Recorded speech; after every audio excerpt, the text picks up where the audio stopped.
Imagine arriving at a Formula One classification expecting a close battle between McLaren, Ferrari and Red Bull, and suddenly seeing Mercedes appear with a car that seems to be going on rails, taking tenths of advantage while the rest of the teams barely understand what is happening. That's exactly what happened in China. George Russell took pole for the sprint, Kimi Antonelli responded with another pole for the main race, and in a matter of hours the entire paddock began asking the same question. What the hell has Mercedes built with the W17? Because the most impressive thing was not only the result, but the way in which they achieved it. An incredibly balanced car, capable of exploiting the tires better than anyone else and with a consistency that left all rivals completely bewildered.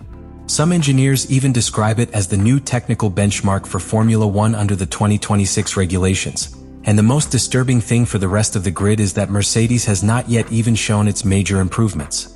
So today we are going to analyze exactly what Mercedes has revealed about Russell and Antonelli's car, why its performance in China has caused real panic among rival teams, and what secrets the W17 could hide that are completely changing the balance of power in Formula One. The Chinese Grand Prix qualifying was not just another session on the calendar. It was one of those moments when the entire paddock goes silent trying to understand what just happened. Because what Mercedes showed on that track was something no one expected to see so early in the season. A car that was not only fast but seemed to perform better than everyone else in virtually every sector of the circuit.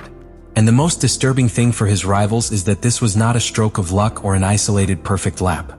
It was a clear demonstration that the W17 has a technical base that today is above the rest of the grid. It all started with the sprint classification. In a session where we normally see minimal differences between the leading teams, George Russell appeared with a lap that immediately caught everyone's attention. The Briton stopped the clock at 1 minute and 31.520 seconds, a record that not only gave him pole position for the sprint, but also left an unexpectedly large gap with respect to the rest of the competitors. His teammate Kimi Antonelli was less than 3 tenths behind, confirming that it was not a miraculous lap by a single driver. And behind them, Lando Norris appeared more than 6 tenths behind, a difference that in a modern Formula One classification is simply enormous. That moment was the first in which many engineers began to suspect that Mercedes had found something special with its new car. But what happened next was even more shocking. In the main Grand Prix classification, the young Andrea Kimi Antonelli took an even bigger step forward. The Italian set a time of 1 minute and 32.064 seconds, enough to get pole position and also become the youngest pole sitter in the history of Formula One. Not only that, he did it even surpassing his own teammate George Russell, who finished just over 2 tenths behind. For Mercedes, this represented something much more important than a simple pole position. It was confirmation that the car performed in an extraordinary way with 2 different drivers, something that normally only happens when the car has an extremely solid base. And that was when the paddock started to react.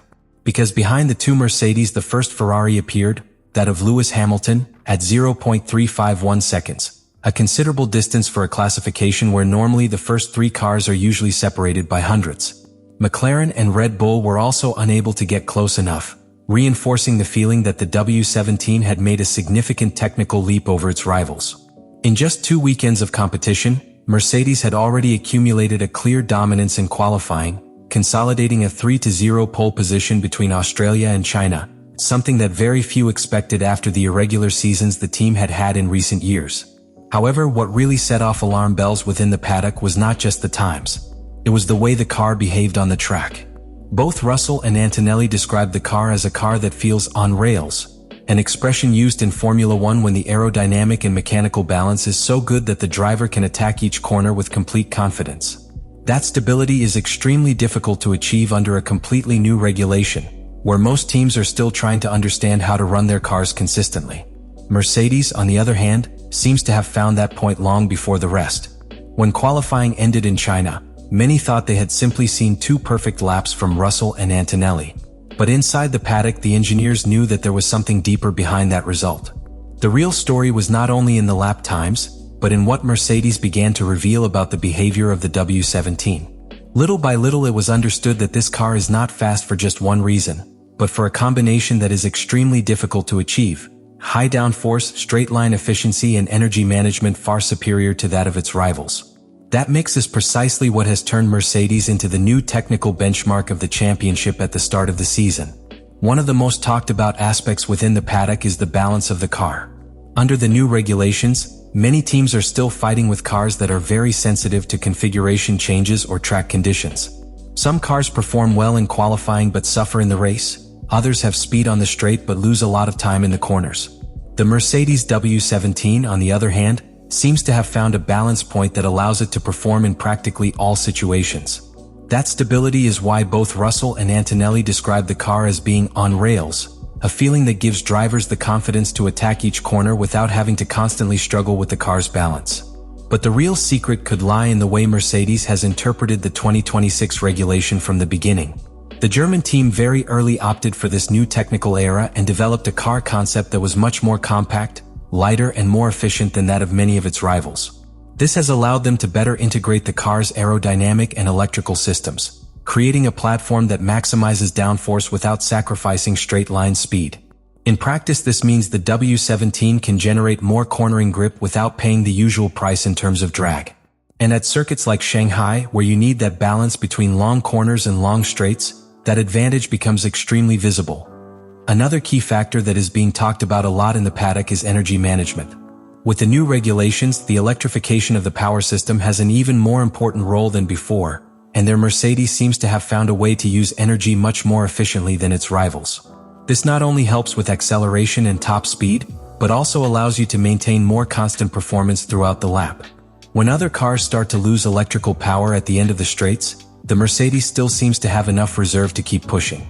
That difference may seem small in each corner, but accumulated throughout the entire lap it becomes those tenths that we saw in qualifying in China. And there is another detail that greatly worries rival teams. Mercedes has not yet needed to show major update packages. Normally when a team dominates in this way at the beginning of a new regulation, it is usually because it has brought very aggressive improvements since the first race. But in the case of the W17, much of the performance seems to come simply from its base concept. This means that the car is already competitive from the initial design, which is a very dangerous sign for the rest of the championship. Because if Mercedes begins to introduce evolutions on a platform that is already so solid, the advantage could grow even more as the races progress. Therefore, after China, the W17 is not only seen as the fastest car at the moment. Within the paddock, many already consider it the model that the other teams are trying to decipher, analyzing every aerodynamic detail and every behavior on the track to understand where exactly the difference is. And this is precisely the situation that is most reminiscent of Mercedes' golden era in Formula One, when its rivals spent entire races trying to discover the secret of a car that seemed to be simply one step ahead of everyone else. China's qualifying not only left a surprising pole, it left something even more important, a paddock full of questions. As soon as the sessions ended and the engineers began reviewing the data, the reaction from the other teams was immediate.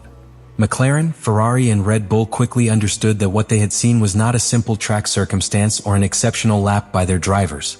What was behind it was a car that, at least at the start of the season, seemed to have interpreted the new regulations better than anyone.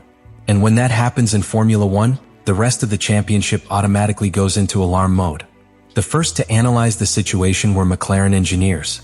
The British team had arrived in China expecting to fight for the top positions, especially after the pace shown in previous races. But when they saw that Russell and Antonelli's Mercedes could gain several tenths even on a perfect lap, the conclusion was evident. The W17 has a structural advantage that they have not yet been able to decipher.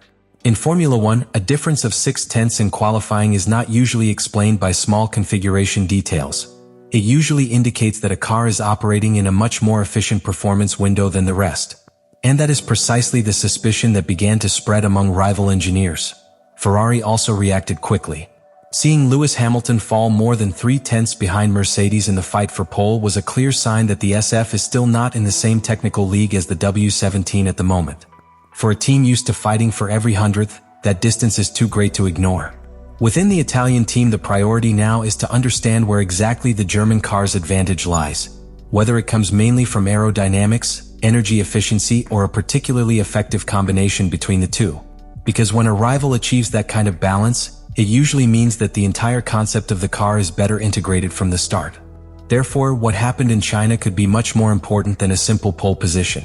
It was the moment when the grid began to realize that the Mercedes W17 could be leading the way for this new generation of cars. A car that combines stability, energy efficiency, and aerodynamic performance in a way that other teams are still trying to understand.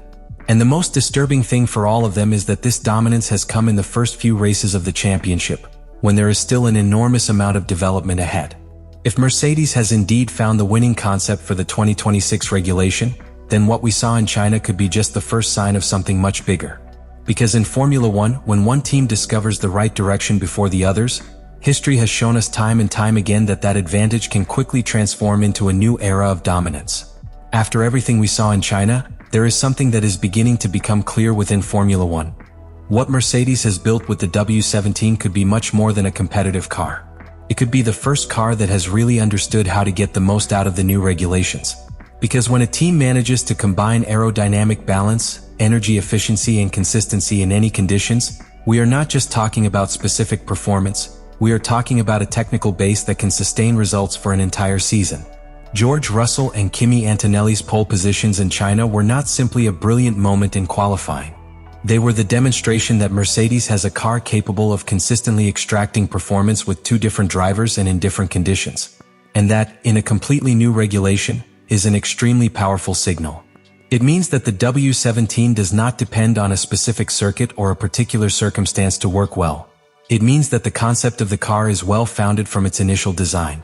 Let me know in the comments what you think about all this.